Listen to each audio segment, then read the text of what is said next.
Good morning and welcome to our first of a new series of Conversations With, hosted by the Institute of International Monetary Research. My name is John Petley. I'm the senior researcher at the Institute of International Monetary Research, and today I'm going to be having a conversation with John Greenwood. John Greenwood of International Monetary Monitor has been a long-time friend of the Institute. He's on our Academic Advisory Council. He was the former chief economist at Invesco. He's had a long-term interest in Hong Kong, where he's a member of the committee of the Currency Board of the Hong Kong Monetary Authority. He's also a member of the Shadow Monetary Policy Committee, which tracks and monitors the work of the Bank of England's Monetary Policy Committee and makes comments on it. He has an MA, an honorary doctorate from the University of Edinburgh, and also is a fellow at the Johns Hopkins University in the United States. So welcome, John. It's good to have you with us. Thank you, John. Good to be with you. Now, the question I'd like to ask you today is about inflation targeting. Now, you and I are both old enough to remember the 1970s when inflation shot up to over 20% a year. Now, in those days, the idea of getting inflation down to 2% would seem like paradise on earth. Well, once inflation targeting came in, we've seen, particularly in the years in the run-up to the coronavirus crisis, that a 2% inflation target is perfectly achievable. Now, there's been some debate about inflation targeting. As you know, the European Central Bank and the Federal Reserve have tweaked their inflation target, so it still remains about what seems to be the accepted norm of 2% for most developed economies, but are basically being a bit more flexible and reading between the lines. They're happy for it if it occasionally overshoots more than it undershoots to be really not a problem. But in view of what we've seen in the last few years in 2022 to 24, when inflation shot up in this country as high as 10%, how about going the opposite direction? Having proved that we can get inflation quite comfortably down to 2%, what about following, for instance, the Swiss example, who are happy with any inflation between 0 and 2%? So as long as they don't actually start getting deflation, they're quite happy with a lower inflation target. What do you have to say about that? Well, the first thing is that in general, economists have landed on this 2% solution, 2% inflation target, because that is generally consistent with consumers, businessmen, housewives, and so on, not really having to think about or change their behavior in relation to inflation on a day-to-day basis.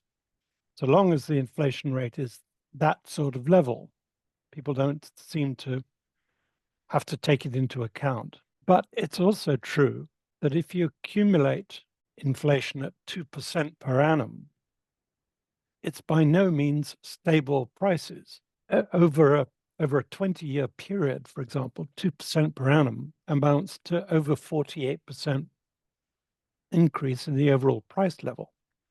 And it amounts to a doubling in the price level over 36 years. So that's a very significant erosion of the purchasing power of money over any extended period. So I don't think that the 2% is necessarily the right level, and I agree that it could be lower, but there are other things to discuss about that. The second thing to say about the 2% at this level, before we get into some of the detail, is that 2% has generally implied for most economists some sort of a margin for interest rates to be reduced by the central bank in the event of a recession by enough to have a positive impact on monetary conditions. So if for example, interest rates were already 1% or less because of a zero inflation target, then the margin for reducing interest rates would be a lot less. So there's really two parts then. There's the implications of the long-term implications of the 2%, which are not satisfactory to my mind. And secondly, the fact that the 2% is a kind of compromise between central banks being able to act or not able to act on interest rates in the event of a recession. But if we go on from that to think more deeply about monetary policy, then I think we come to some of the real problems. So what we've been discussing is, if you like, the kind of standard orthodox response. But I think the whole problem is actually a deeper problem.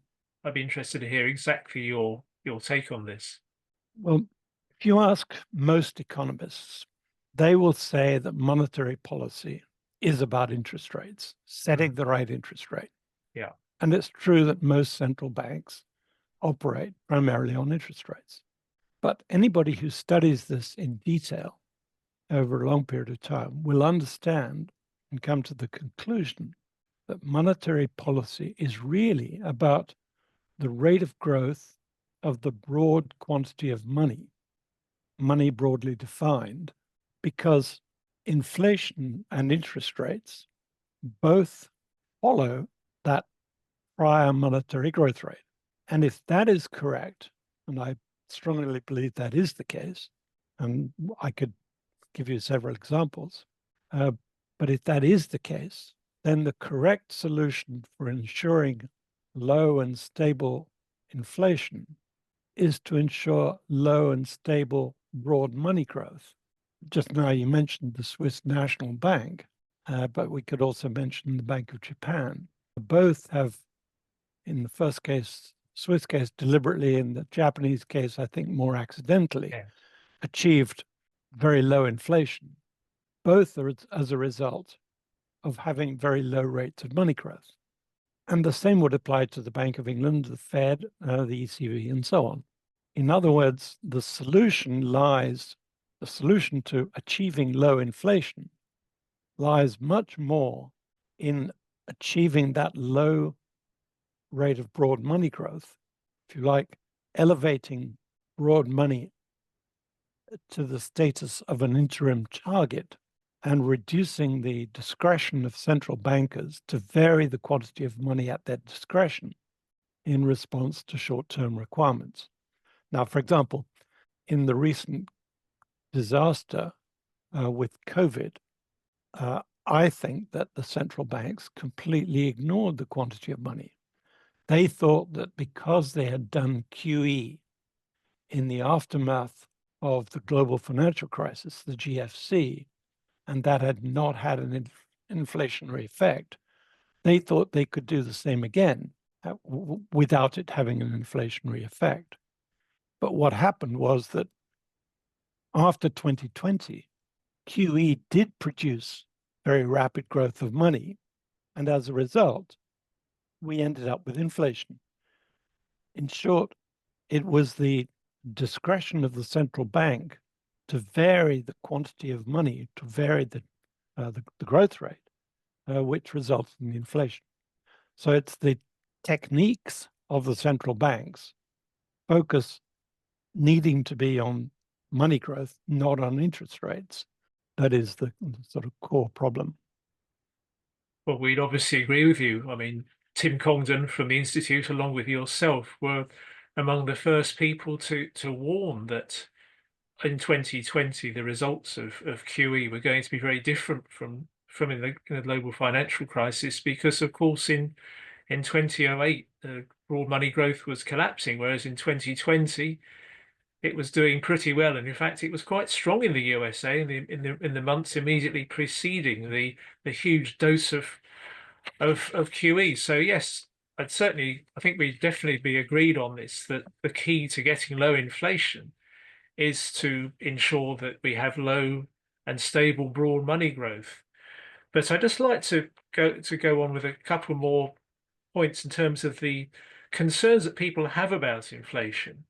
In particular, you may have read people saying that a little bit of inflation greases the wheels of the economy or greases the wheels of the labour market. Well, people might say that, but you talk to the average housewife, they say the absolute opposite. You talk to my wife when she comes back from shopping and say, "Oh no, latest item that's gone up in price is this, and last week it was that."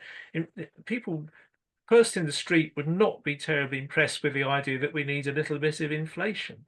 I mean, the main beneficiaries seem to be governments, and particularly governments that are very profligate in their spending. And the biggest losers seem to be the poor, who obviously, for them, it's almost like an extra tax inflation that they're least able to cope with.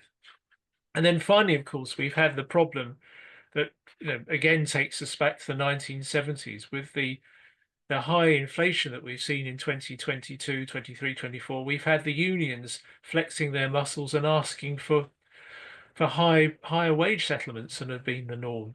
But as you pointed out, all these things could be dealt with if central banks adopted a target for low and stable broad money growth.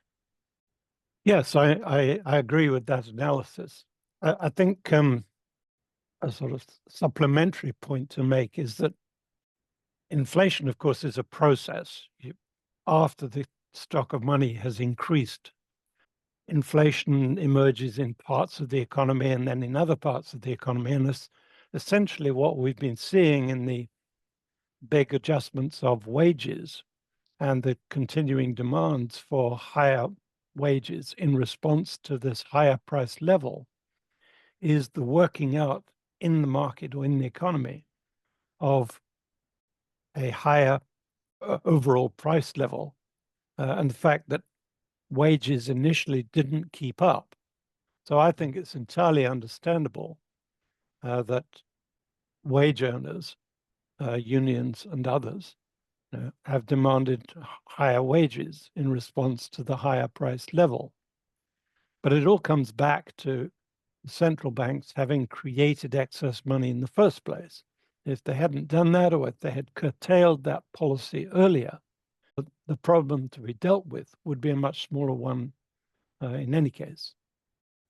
I think a second point is that central banks have conveyed the story that inflation is somehow an accident, that if the world was in its right state, in some kind of equilibrium, then they would be doing their job, just sitting passively and making very small tweaks of the interest rate every now and then. And if a shock was to occur, like an oil shock or a pandemic or something of that nature, then it becomes their job to get inflation back on track. But I think that's a complete misrepresentation of the way that inflation occurs or is generated in a modern society. The underlying inflation rate, as we see from the difference between, say, Japan and Switzerland on the one hand, and countries like the US or the UK on the other, or even to take extreme cases like Venezuela, the real difference is in the underlying rate of growth of broad money. Mm-hmm. Now, the central banks have appeared to say, and they like to say, that inflation is not our fault. These shocks like the pandemic, come along, and that disrupts the sort of ongoing stable rate of inflation. And then it's our job to become active participants in the fight against inflation. But that's an entirely false picture of the world. The reality is that they can control, if they choose, the rate of growth of money. If they set a low rate of growth of money, they will have a low rate of inflation. If they set a higher rate of growth of money, they will have a higher rate of inflation. And those things follow like night follows day. We have not had a single episode of sustained inflation in this country, or indeed in any other country, that has not been preceded by a sustained period of rapid broad money growth. So that myth promoted by central banks to deflect attention away from their mistakes needs to be contested, and I think their techniques of operating need to be changed so that monetary growth is restored to being an interim target or an interim goal of monetary policy, and that the central bank has some responsibility, accountability to the legislature or to whatever body it is in the particular country concerned to explain why money growth is deviating from that low and stable target. I think if we could create that kind of environment in the academic community, we would have a much greater chance of implementing a reliable, low, stable money growth rate, which in turn would generate a low and stable inflation rate for the economy as a whole. So it's not enough just to change the goal, that is, to tweak the inflation rate target. You've got to change the technique, and that in turn requires sort of changes in academic and policy thinking across the country. So money really is the key. If we want lower inflation, then the starting point is not simply to say we want inflation to go down to such and such a target, but to say we want broad money growth to be at such and such a level, and then inflation will end up at the level that we want. That's right. Of course, it's slightly different in each country, and this has to be studied with great care. Mm. But in principle, that's the direction that we need to travel in, yes. And what chance do you see of something like this being taken on board by our central banks or by the big central banks worldwide? At the moment, I have to say it's pretty negligible that they are wedded to the idea that interest rates are the key to managing policy. And they developed a whole series of indicators, such as financial conditions indices, which are basically composite interest rate or yield or spread indicators that imply that if you change the interest rate in one direction, you will get a change in the inflation rate in the opposite direction. But as we know from numerous case studies, that is simply not the case. Money is much, much more important, or the money growth rate is much more important than any short-term move in interest rates by the central bank. Well, we're obviously both strongly agreed on that. So what you're saying really is the best that we can hope for is almost for a repeat of the 2010s, where we ended up with reasonably low inflation almost by accident, by default. The central banks ended up sort of doing the right thing by and large without necessarily aiming to. I, I think that's exactly correct. They really had no idea that they were achieving a low and stable money growth. It was an accident resulting from the fact that they were raising bank capital requirements. They were pressurizing banks to slow the growth rates, their balance sheets, because they didn't want the banks taking too much risk in the aftermath of the global financial crisis and so on. It was not a focus on keeping money growth low and stable. No, as we know from the utterances of various senior central bank officials, both over here from the Bank of England and indeed in the USA with the Fed. So that means that institutes like yours and academics have a long way to go in changing the attitudes towards policy, I think, and the techniques used for monetary policy. Well, that's what we're here for, and hopefully, as we keep trying, we will eventually see some fruit from it.